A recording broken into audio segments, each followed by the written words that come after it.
right, here we are, Sydney, Rethink TV, with the old ultimate man, Richard Few. I've caught up with him today because he has taught me a lot in the last couple of months. I met him in Bali, and he and I have done a whole bunch of workshops. And I really wanted to make sure I interviewed him before I went back to Bali. Richard, tell us about yourself, mate, the ultimate man. Man, thank you for the introduction, and most of all, thank you, Brett, man, for inviting me and giving me the honor to be here with your show and everyone else watching here on Rethink TV. It's massive. So, a bit about me, guys. As Brett keeps saying, I am the ultimate man, but I'm just my own ultimate man. I'm out there helping guys really go from being the overthinker, the people who are afraid of failing, the people who are afraid of having that lack of self-belief in themselves, really moving them past all of those into action, being the action taker, being the one that's willing to fail forward but safely. And finally, I love that, man. Exactly. I love that. Right? I love that. And to help them lead themselves with total belief in what really matters most, so they can be the trusted, the grounded rock they need for everyone that they care about the most, man. Yeah. Because actually, even here today, like, he's done a lot more interviews than I have. This Rethink TV is a whole new thing for me. I'm nervous doing this. I'm at the point of my breaking, but I feel good anyway because I know I've got to push myself just because I've got the ultimate man in front of me.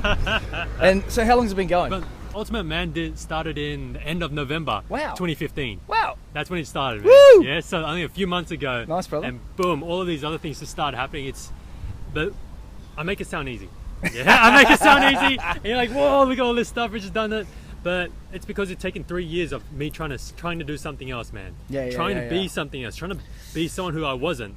And I was grinding that and just grinding that stone. Doesn't that suck? Dude, you know it, man. Sucks. You know it. It hurts. It hurts a lot when you're grinding against, it's like a part of you. There's a little part of you that wants to go that way, but not all of you. And then I'm the type of guy who kind of holds on to like that dead horse, right? Trying to beat it I'm beating that dead horse so it can come back alive, right? Let Basically. it go. Yeah. And that's the thing for me is that I've been holding on to a lot of things, and when I finally let go, then boom, Ultimate Man exploded, man, and this is where we're at now. Nice. Yeah? Tell us about your other job that got you into the Ultimate Man, like why it made you happen. Yeah, guys. Why it made happen. Yeah, so before Ultimate Man, the thing we were running for 3 years was the romantic mission stuff, right? Trying to be a dating coach, trying to help people sort out their love lives. I'm good, thanks, man. Thanks. And so I was trying to do that and make that work, and even now, and when Brett alludes to the other job, I'm actually still employed here, guys, right? Then this is the thing I want to share here with you is that when you look at my stuff, it looks like I'm doing this full time. It looks like I'm doing this purely full time. But I'm telling you the truth here. I am doing it full time, but I'm doing 2 full-time jobs at once. And that's the thing here is that when you love something so much, you just go for it. And for me, the next phase is to just bring this out and show people, you don't have to just quit your job and just go all out on it. Right? Here's a way to do it. And I'm documenting that way in my own process. And it's frustrating. It's frustrating because I'm trying to identify what's holding me back. And this is funny. I shot a video earlier, man, and I didn't tell you. It's like, you see all these entrepreneurs, right? And I'm sure people you interview, they're like, I always knew I was never an employee. I never could work for someone else. But what about the other people? Let me talk about this, Brett. What about the other people who believe they're a pretty good employee? And they get employee of the month, the year, whatever. They're good employees. That's me.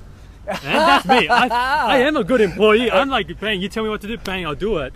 Am I going to see your photo up on the wall somewhere? Oh man, you'll see it, man. Dude, not photo, billboards, man, billboards. But that's only because it's his billboard that he's put up himself in my backyard by his girlfriend or fiance, actually. Yes, fiance. So she'll kill me for that. And this is what I want to talk about. Is that what about the people who believe they're a good employee? They're very good at it.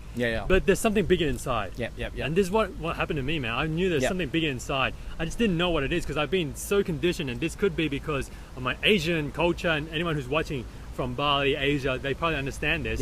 And for the people who don't, like when you're growing up in an Asian family, you're very drilled into being a certain way. You're drilled into just being the person that follows orders. You're the most submissive. You just go with it, and this is the way you should be. And that's what happened to me, man. And so that's why I say I'm a good employee, and a lot of other people would be good employees because they've been drilled into being something that they're Be not. there on time. Yeah, you've gone from the square to the circle, and then now you've realized, your circle is becoming like a weird oblong shape, right?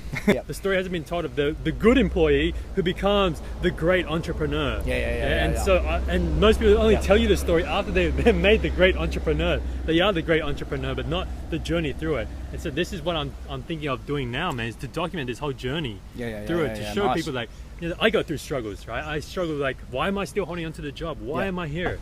So what was the moment, you were saying you did the 3 years ago, but what was it in your life where you went, right, I'm going to start this new life. I'm not going to be the submissive little Asian anymore. Little Asian.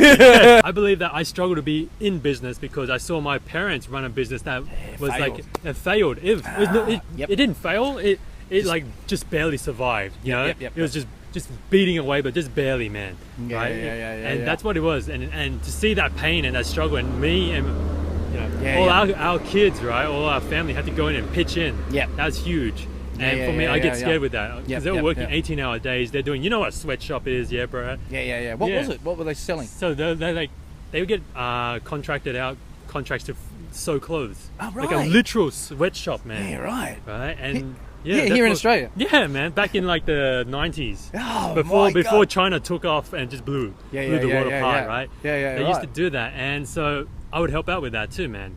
And that was really hard work. Right? They'd be getting like shit all. Honestly, that'd be like 20 cents a garment, man. And this is in Australia too, dude. To say China is even cheaper, it blows my mind. That is insane. So wow. And for me, I mean, all he wanted was like, he didn't get that. He did get a college degree, but he wanted me to go not live the business life. It's like, it's safer to go be corporate. It's safer to go work for big companies. He gave it to you. He gave you that passion. And now you've just got to show that, I don't know, what would you call it? It's good because, I mean, my dad just wanted me to be happy.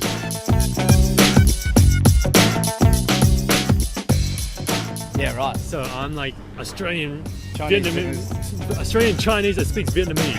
Right? Super confused, so then I grew up always thinking I'm Vietnamese because that's all we talked about at home. And it's not until later I grew up, I'm like, holy crap, I'm Chinese. And then, But you're Australian, man. Yeah, exactly. This is the journey of the ultimate man, is that,